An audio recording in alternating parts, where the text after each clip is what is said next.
We have some socket 478 Intel motherboards with us today, and we got a few stock coolers, and I just want to talk about stock coolers and how to install them, yada yada yada. So from my collection or my understanding, Intel's socket 478 stock coolers came in really two types. One's like this, where they had single direction slats and were completely made out of aluminium, and heatsinks like these, which had a copper slug in the middle, and its fin array resembles the modern day stock heatsink, except it's still in a kind of rectangle form factor. And so these beefier heatsinks with the copper slug came with Intel chips with a 4-pin CPU connector, while these didn't, because yes, as you can see by these motherboards here, this may need a 4-pin, this does not, this does. So yeah, but this was like probably one of the last generations where 4-pin CPU power connectors was an optional extra. But between these two, the simpler heatsinks also came with a simpler fan, and they were actually less thick than these ones with the copper heatsink, which are probably thicker to allow more airflow.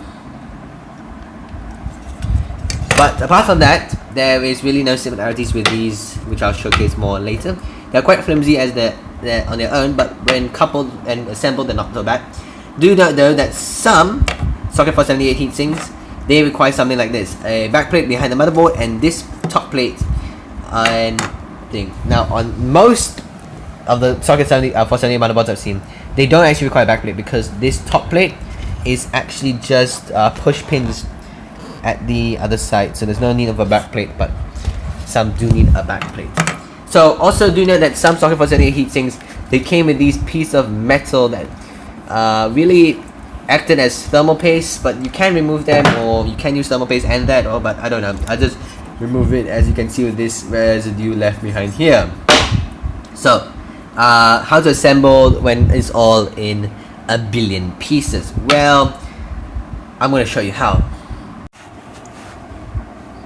So we're going to start off with the one with the single direction slats. So we're going to start by putting the fan on top, and it's simply just lining it up and pressing it in, just like that. Then this needs to go on top. Now do note that there is some holes for the connector to go through, but I frankly can't be bothered to know what is what, so YOLO. I'm going to put it through there, and then pull on the wire, and then basically just put this on top, just like that. So yeah, I don't think it's supposed to be like that, but okay. Okay, so this is assembled. Now let's go ahead and assemble the copper heatsink one. So again, simple thing. I do know that because of the way the fan mounts, they are not intercompatible. This one's slightly harder to disassemble and assemble. And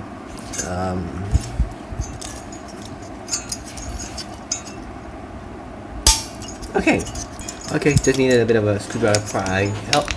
And again, this piece of plastic here goes through there, and then push, and then this is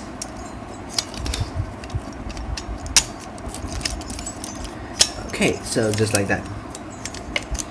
And you know, just put your heatsink on top. Make sure these are not, you know, tightened or anything.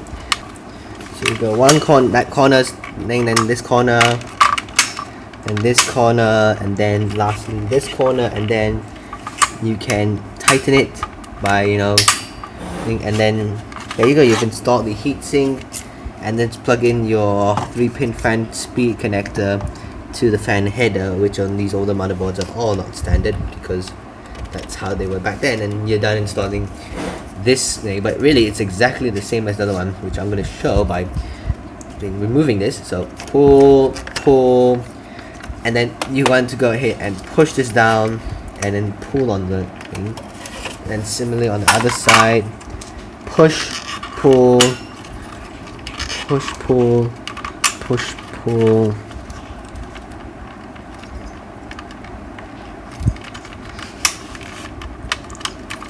And then just keep pushing and pulling until just like that. Okay, again, make sure the arms are up.